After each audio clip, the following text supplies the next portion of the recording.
Soy Claudia Coca, artista de Perú. Estoy en esta edición de la residencia SAE aquí en Uruguay.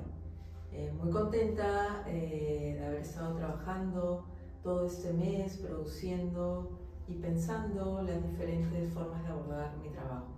Vengo trabajando hace muchos años sobre diversos temas que abordan la colonialidad del Perú y de Sudamérica, de los países de Sudamérica. Mi trabajo aborda muchos temas que atraviesan nuestras sociedades, nuestros pueblos, desde cuestiones que tienen que ver con el género, la ciudadanía, la decolonialidad. Y he buscado ciertas formas de plantear los vínculos entre estos problemas, ¿no? Que tienen que ver con nuestra herencia colonial, que tienen que ver con el mestizaje, que tienen que ver con la racialización de nuestros pueblos, de la sociedad de mi país, de Perú, de otros pueblos en Sudamérica. Es algo que vengo trabajando ya hace algunos años y poco a poco fui vinculando todos estos temas con la naturaleza, en el sentido que muchas cuestiones que tienen que ver con el despojo, el extractivismo, la toma de territorios, de gente a niveles históricos, ¿no? Y actuales, están muy vinculados con la naturaleza, ¿no? Y cómo la naturaleza es un objeto más a tomar, a conquistar. Cuando trabajo sobre la naturaleza, paralelamente a otras series que vengo trabajando hace años, abordo el territorio, ¿no? Y en este caso que se me invita a la residencia SAE, empiezo a ejecutar un proyecto que tiene que ver con los árboles regionales y cómo estos olvidos tienen que ver con los orígenes de nuestras historias. Y eso es lo que encontré en Uruguay, ¿no? Que hay árboles muy importantes, y eso fue lo que me pasó, ¿no? SAE nos brindó espacios diferentes aquí en Punta Ballena y en Maldonado, donde pudimos conocer territorios y también gente, ¿no? Gente que nos ayudó en nuestros proyectos, dándonos mucha información. Yo tenía esta pregunta sobre los pueblos originarios, porque es muy conocido la historia, ¿no? Es una gran leyenda fundacional, además, la desaparición y el exterminio de los charrúas en Uruguay. En realidad lo que se exterminó fue la historia, ¿no? A la gente, ¿no? A los pueblos se les desplazó, ¿no? Les suele pasar. Bueno, sí, hay historias de exterminios y es algo que conocemos muy bien en América, pero también es mucho más fuerte la historia, el mito y la leyenda que se crea, ¿no? Para fundar algún tipo de, no sé, limpieza histórica, limpieza poblacional, ¿no?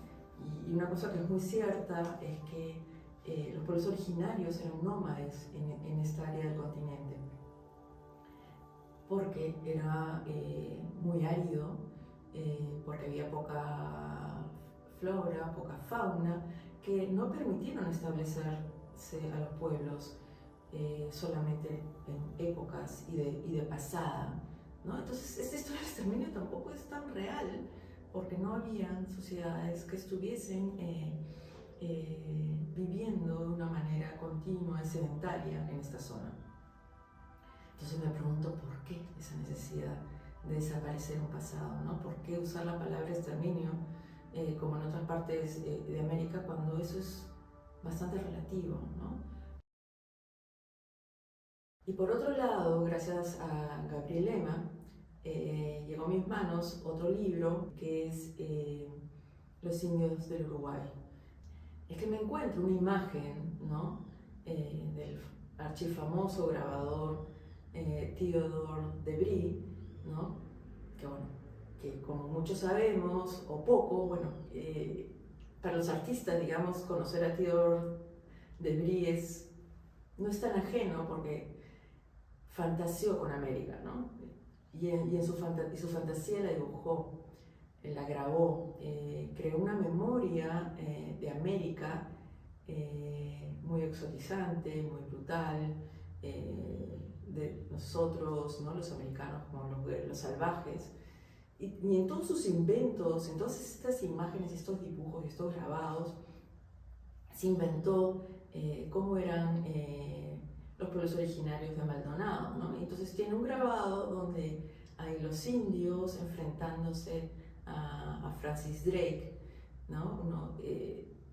Y bueno, y esto me dio para trabajar evidentemente y dibujar y redibujar a Theodore de Bry, que en este encuentro de los indígenas, ¿no? Estos indígenas que además son altos y con cuerpos muy europeos, ¿no? Es el invento de Bry, por supuesto, enfrentándose, ¿no? a las carabelas, ¿no? A las naves, a estos europeos que venían, ¿no? A los ingleses que venían a conquistarlos. Y bueno, y los dibujó. Esta residencia, ¿no? Y el ejercicio de encontrarme nuevamente con los árboles uruguayos, ¿no? Ya estaba vinculada con el espinillo, vinculada con la butiá, pero me faltaba de alguna forma el vínculo con la historia y la historia de los orígenes. Encontrarme con este libro de Pío Ugarte, ¿no? Donde encuentro la imagen de Maldonado y de Francis Drake peleándose contra los indígenas. Pues es súper importante y muy rico para el desarrollo que continuaré en relación a los árboles y sus historias, ¿no? Que están... Me interesa mucho, además, creo que tengo más claro también a partir del ejercicio, ¿no? Del hacer y del investigar, el de dibujar y el de pensar. Cosa que me pregunto, digo, ¿no? La naturaleza, siempre hablamos de la naturaleza y la naturaleza, hay que salvar la naturaleza y el cambio climático. Sin embargo, ¿dónde está nuestro vínculo? ¿Hay un real vínculo con eso? Más allá de lo que es políticamente correcto. Y creo que yo he ido encontrando alguna forma, ¿no? Algún vínculo que es esas historias, esas leyendas alrededor de la naturaleza y de los árboles que cuentan las historias de los pueblos. Y creo que es una forma de poder articular, ¿no? Articular un vínculo más sólido entre lo que es la naturaleza y la necesidad urgente, ¿no? De salvarla, ¿no? Y está más allá de la cuestión estética, visual, emocional que podemos tener con la naturaleza, ¿no? Realmente son los recursos, ¿no? ¿Por quiénes son cuidados? No por los estados, ¿no? No por las grandes corporaciones extractivistas, es por los pueblos originarios que están velando todos los días por cuidar sus bosques, cuidar la Amazonía, cuidar los territorios. Y yo creo que las corporaciones, las grandes corporaciones extractivistas de los rubros que hay, que no solamente es la minería, tienen que cuidar a los pueblos originarios, tienen que aprender de esos líderes a los que se están desapareciendo, ¿no? Entonces, yo creo que hay mucho por hacer, ¿no? Y en realidad, sí, vean el lado práctico. Yo siempre digo esta gente, ¿no? que tiene el poder, ¿no?